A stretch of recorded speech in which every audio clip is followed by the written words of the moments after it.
ആടിനെ പട്ടിയാക്കാനുള്ള ഒരു പരിശ്രമം ബോധപൂർവം സുനിൽകുമാർ നടത്തിക്കൊണ്ടിരിക്കുകയാണ്. പറ്റിയ തെറ്റ് അത് അംഗീകരിക്കുന്നതാണ് നല്ലത്. പൂരപ്രേമികളോടും വിശ്വാസികളോടും അതിന്റെ പേരിൽ സമസ്താപരാധം അത് ഏറ്റു പറയുകയാണ് സുനിൽകുമാർ ചെയ്യണം. അതല്ലാതെ പോലീസിന് ഉപയോഗിച്ചുകൊണ്ട് സർക്കാരിനെ ഉപയോഗിച്ചുകൊണ്ട് പൂരം തകർത്ത് ഈ ആചാര ലംഘനം നടത്തിച്ച് എന്നിട്ട് അതിനെ ന്യായീകരിച്ച് അതിന്റെ കുറ്റം മറ്റുള്ളവരുടെ തലയിൽ ആരോപിക്കുകയല്ല വേണ്ടത്. ഇപ്പോ കെ മുരളീധരൻ പറയുന്നു പൂരം അട്ടിമറിച്ചിട്ട് അതിന് ഗുണം സുരേഷ് ഗോപിക്ക് കൊടുക്കാൻ വേണ്ടി പരിശ്രമിച്ചു. ഈ കെ മുരളീധരനും ഇവിടെ സ്ഥാനാർത്ഥിയായിരുന്നല്ലോ.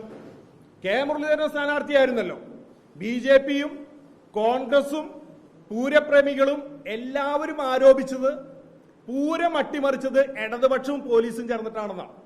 അല്ലാതെ കോൺഗ്രസ് അട്ടിമറിച്ചു എന്ന് ആരും ആരോപിച്ചിട്ടില്ലല്ലോ. കെ മുരളീധരൻ അട്ടിമറിച്ചു എന്ന് ആരും ആരോപിച്ചിട്ടില്ലല്ലോ.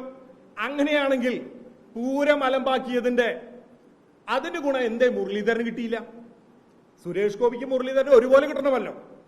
ഇടതുപക്ഷമാണ് പൂരം അട്ടിമറിച്ചതെങ്കിൽ, അതിന്റെ പേരിലാണ് ജനങ്ങൾ വോട്ട് ചെയ്തതെങ്കിൽ അതിന്റെ ഗുണം സുരേഷ് ഗോപിക്ക് മാത്രം കിട്ടുന്നത് എന്തുകൊണ്ടാണ് എന്നുള്ളത് കൂടി മുരളീധരൻ വ്യക്തമാക്കണം. അപ്പൊ എന്താ, മുരളീധരനെ ഈ നാട്ടിലെ ജനങ്ങൾക്ക് വിശ്വാസമില്ല എന്നുള്ളതാണ്. 1,00,000 വോട്ടിന് കോൺഗ്രസ് ജയിച്ച സീറ്റിലാണ് 1,00,000 വോട്ടിന് കെ മുരളീധരൻ പരാജയപ്പെട്ടത്. അപ്പോ എന്തെങ്കിലുമൊക്കെ പിച്ചും പേയും പറയുക. ഈ തെരഞ്ഞെടുപ്പ് കഴിഞ്ഞ സമയത്ത്, കഴിഞ്ഞ ദിവസം പ്രതാപൻ പറഞ്ഞു, തൃശ്ശൂരിൽ താമര വിരിഞ്ഞ സമയത്ത് 3 പേരുടെ ചെവിയിലാണ് ചെമ്പരത്തി പൂ വിരിഞ്ഞത്.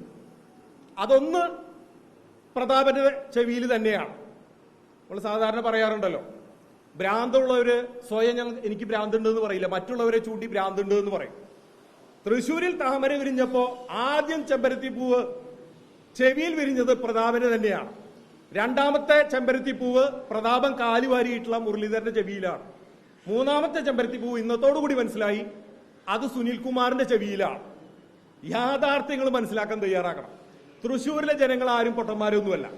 ഇവിടെ എന്താണ് സംഭവിക്കുന്നത്, ആരൊക്കെ എന്തൊക്കെയാണ് ചെയ്യുന്നത് എന്ന് കൃത്യമായിട്ട് ജനങ്ങൾ കണ്ണു തുറന്ന് കാണുന്നുണ്ട്, മനസ്സിലാക്കുന്നുണ്ട്. അതിന്റെ പ്രതിഫലനവും തെരഞ്ഞെടുപ്പിൽ കണ്ടിട്ടുണ്ട്, അതിനുശേഷം കണ്ടിട്ടുണ്ട്, അതിന് വരാൻ പോകുന്ന തെരഞ്ഞെടുപ്പിലും കാണും.